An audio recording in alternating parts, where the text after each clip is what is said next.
What's going on, everybody? Welcome back to another video. And today what we're going to talk about is how to instantly improve your game on Sparking Zero. Now, I am not a professional. I am not Z rank. I am not even S rank. However, I do have some things that I have been observing and realizing are a major component in people being able to dominate whoever they face and just falling slightly short of that margin. Now, keep in mind, I'm still trying to master some of these things myself, but the key is learning. And if you guys have any other tips that you would suggest as well, drop them down in the comments below. So without taking too much more time, we're gonna start out with the first thing, which is side steps. Now, side steps to me, I've noticed something. People think that they are sidestepping, but you ain't really sidestepping. What I mean by that, let's say you were right about here, right? You say, yeah, I'm sidestepping, right? You think that you're gonna be able to get behind the person being this far away. You can't. Because look at this, look at how we're not behind him. Now, the secret to being able to get behind somebody with just one sidestep, because look at how 1, 2, 3, 4. It takes 4 sidesteps just to get behind him when we're this far away. But look at what happens when we're up close. Now we're instantly right behind him with just 1. So you guys can see that getting close to your opponent is the key. If you want to get behind them, you got to do both of those things at the same time. Sometimes you could do a double and then decide. The key is to just have your person mixed up. Like, you got to mix people up. So try to go the other way sometimes. So being out here, don't think that you're behind anybody. Like, you can mix people up from out here, but don't expect to end up behind somebody. Like, if they're holding and trying to bait you out with perception, you are not going to get around that with no small sidestep. So the next thing is key management. So key is a big deal in this game. Look at that. We can easily be out of key. So you want to continuously be charging your key. And if you're facing someone aggressive or even an android, they're not going to give you time to get your key back. So what is the strategy for that? One strategy, of course, don't do too much of this and think you're going to have some key left over, because you're going to be needing to charge that back up. Try to just go slightly into sparking, but not all the way into sparking. You're going to have a full 5 bars to play around with. So something good, especially if you have attacks you plan to use after a combo string. But this right here, one of the biggest ways to eat away at some key. Even with the fact that I'm just slightly under 3 bars, I can't even do a Kamehameha, a 3-bar attack, without charging it up. So you want to try to preserve yourself some key by just doing regular flight just like that. And I'm gonna show you guys from around this same distance, even though we won't get quite, we won't get there at the same speed, but look at how much less key this takes up. Less than 1 bar. So if you want to get to your opponent quickly, that's one way you could do it. Now, of course, if they're going into instant sparking, of course, I know you want to get there as quickly as you possibly can, in which case, then that's fine. Try to prevent the game from being more difficult than you need to be, especially from a strategic standpoint. That's why it's in the game. But just know that it comes at a cost. Another thing that you need to know, and this was actually given as a tip to me is by somebody else in a comment on a previous video, key blasts. That's all you need in some cases to really just mess up somebody's rhythm. If they're charging, you can stagger them easily by just firing off one. You don't have to.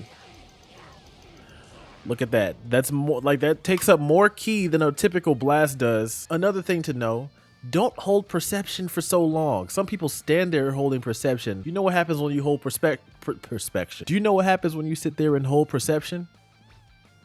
Yeah, look at the key. Draining. You drain your key holding perception for no reason. One thing I also forgot to mention too, when it comes to managing your key properly,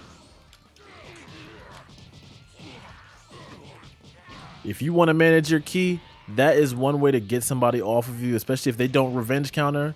Just let them fall to the ground and take yourself a moment to recharge and get some of that key back. All right, on to the next thing, rush attacks.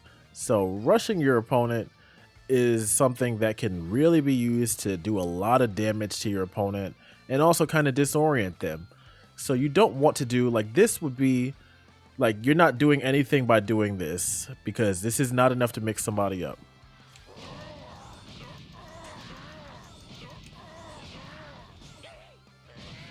Like easy, effective.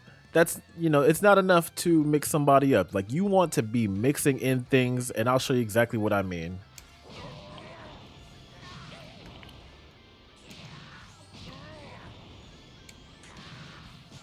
You want to be mixing up the timing of how you do your rush attacks and your chase downs. Like that's really mixing somebody up. Which way are you going? When are you going to actually let the button go to, you know, to actually launch the attack? All of those things can keep you from getting vanished because somebody really has to watch what you're doing and time it right. So, you know, just another way to mix up somebody with timing. Like, don't just, like, that was the mistake that I made early on. So one thing I also didn't mention, when it comes to your rushing, there is another thing that you can do.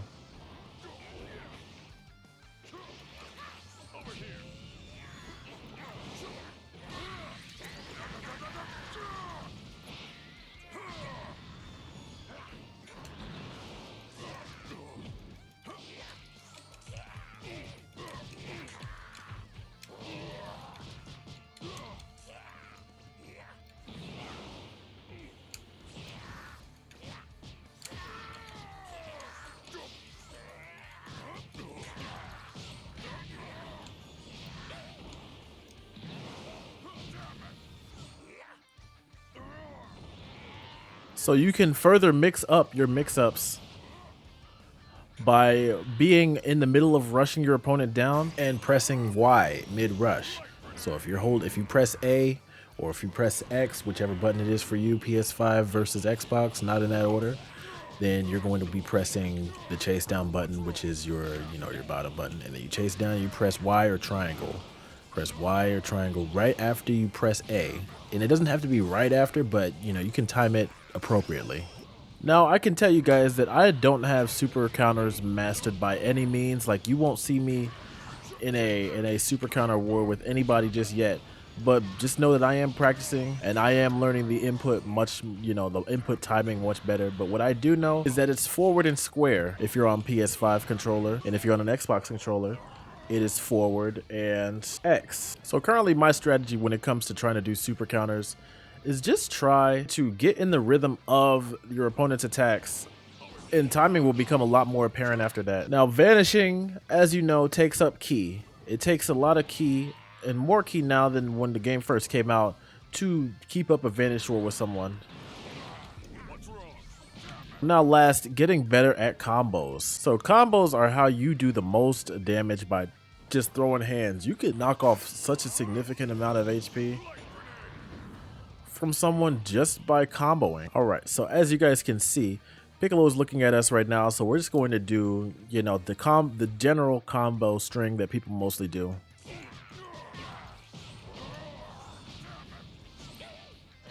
Very easy to vanish. You're not saying anything with that. So now we're going to weave in a couple of extra bits and gadgets with it.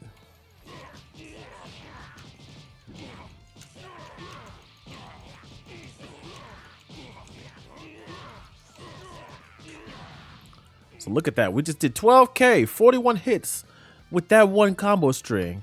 And I get it, you know, Boo has a couple extra hits, but you can do those same kind of damage numbers with other characters too. All we did was put in 2 extra rush chains to extend our combo further, and then just went through all the way. So essentially what you're doing, you kind of got to get into a rhythm for this. So once you have that happen, you're dashing up every time. Dash, dash, up. All right, so that's essentially what you're doing there. And you don't have to do that in order to get the, you know, the pop up or the leg sweep.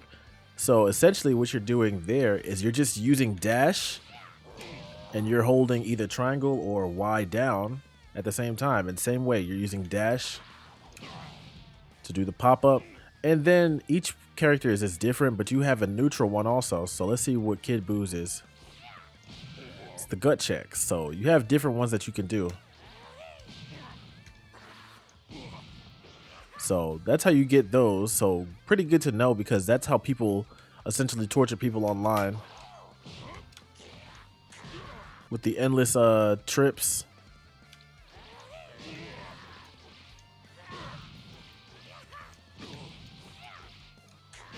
important things to get good at. So with all this being said, we're going to take Kid Buu into a game. We're going to try to apply everything that we talked about here. And again, I am not a professional.